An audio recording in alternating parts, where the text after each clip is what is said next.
On n'y pense pas forcément tous les jours, mais communiquer, c'est aussi vital que de respirer. C'est ce qui nous relie les uns aux autres, ce qui nous permet de partager nos idées, nos émotions. Mais imaginez une seconde que cette capacité si naturelle disparaisse. Qu'est-ce qui se passe quand la parole n'est plus une option? C'est ce qu'on va explorer aujourd'hui en plongeant dans le monde de la communication alternative et améliorée. La question paraît simple, mais elle est vertigineuse. Pensez-y. Vouloir exprimer une idée complexe, un besoin urgent, ou même juste faire une blague. Et ne pas pouvoir. C'est le défi quotidien de millions de personnes. Alors, comment font-elles? Voici le programme.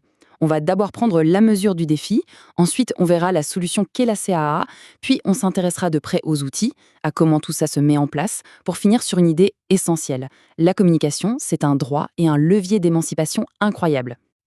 Allez, on commence tout de suite. Le défi de communiquer. On va essayer de se mettre à la place de quelqu'un qui vit sans la capacité de parler. Parce que oui, ce défi, il va bien au-delà de simplement faire des phrases. Communiquer, c'est créer du lien avec les autres, c'est pouvoir faire ses propres choix, c'est être autonome. Quand on est privé de ça, on est coupé d'une partie fondamentale de notre humanité. Heureusement, face à ce mur, il existe des solutions. Et c'est notre deuxième partie, la CAA, un véritable pont pour rétablir la communication. Bon alors, l'ACIA, qu'est-ce que ça veut dire exactement? C'est un acronyme pour communication alternative et améliorée. En fait, c'est toute une panoplie d'outils et de stratégies. Il y a une petite nuance importante à saisir. Alternative, ça veut dire que ça remplace la parole quand il n'y en a pas du tout. Et améliorée, ou augmentative, c'est quand ça vient en renfort, en plus d'une parole qui est là, mais qui n'est pas suffisante. Dans tous les cas, l'objectif est le même, permettre à la personne de communiquer efficacement. Et là, on touche à quelque chose de vraiment fondamental. La CA, ce n'est pas juste un truc de spécialiste ou une aide technique. C'est un droit humain. Le droit à la communication pour tous. Cette phrase, elle n'est pas juste là pour faire joli, elle est au cœur de tout. C'est même inscrit noir sur blanc dans la Convention de l'ONU sur les droits des personnes handicapées. Ce n'est pas une option, c'est une nécessité. Du coup, qui est concerné? Eh bien, beaucoup plus de monde qu'on ne le pense. On imagine souvent les enfants avec un trouble du spectre de l'autisme ou les personnes avec une paralysie cérébrale, et c'est vrai, mais ça concerne aussi des adultes après un AVC, des gens atteints de maladies comme la maladie de Charcot, ou même des situations très temporaires, comme un séjour en réanimation après une grosse opération. Le champ d'application est immense. Mais alors concrètement, ça ressemble à quoi? C'est ce qu'on va voir maintenant avec les outils. Il faut vraiment voir ça comme une boîte à outils personnalisée où on pioche ce qui convient le mieux à chaque personne pour l'aider à trouver sa voie. Pour y voir plus clair, on peut classer ces outils en deux grandes catégories. D'un côté, le non technologique. Là, pas besoin de prise électrique ni de batterie. On parle de tableaux avec des images, de gestes.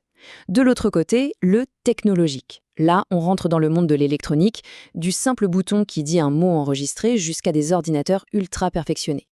Côté non techno, les stars, ce sont les pictogrammes, ces petites images très simples qui représentent un objet, une action, une idée.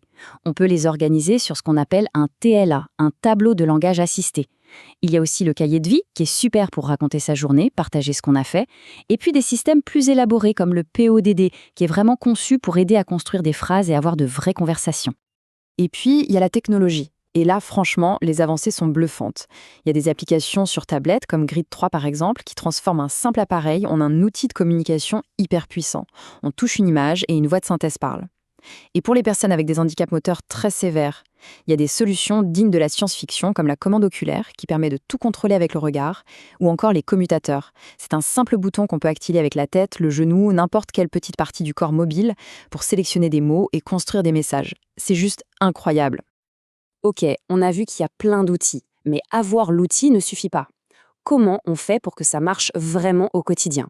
C'est toute la question de la mise en place. En fait, ça ne s'improvise pas du tout. C'est un processus bien structuré, en général en 4 étapes. Ça commence toujours par une évaluation fine des besoins, menée par des spécialistes comme les orthophonistes. Ensuite, à partir de là, on choisit le système le plus adapté. Puis vient une étape absolument cruciale, la formation. Il faut former la personne, bien sûr, mais aussi tout son entourage, la famille, les amis, les profs. Et enfin, on assure un suivi régulier pour ajuster le tir, parce que les besoins changent avec le temps. Et ça, c'est vraiment le point essentiel à retenir. Le meilleur outil du monde ne servira à rien s'il reste dans un placard. Son succès dépend de tout l'écosystème autour de la personne. La famille, les thérapeutes, les éducateurs, tout le monde doit s'y mettre pour que l'outil soit vraiment intégré à la vie de tous les jours. Et ça nous amène à notre dernière partie qui est sans doute la plus forte. Au-delà de la technique, la CAA, c'est un droit.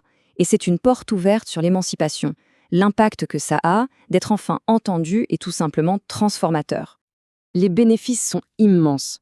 Évidemment, la personne peut enfin dire ce qu'elle veut, ce dont elle a besoin, mais on observe très souvent une conséquence incroyable, la diminution des troubles du comportement.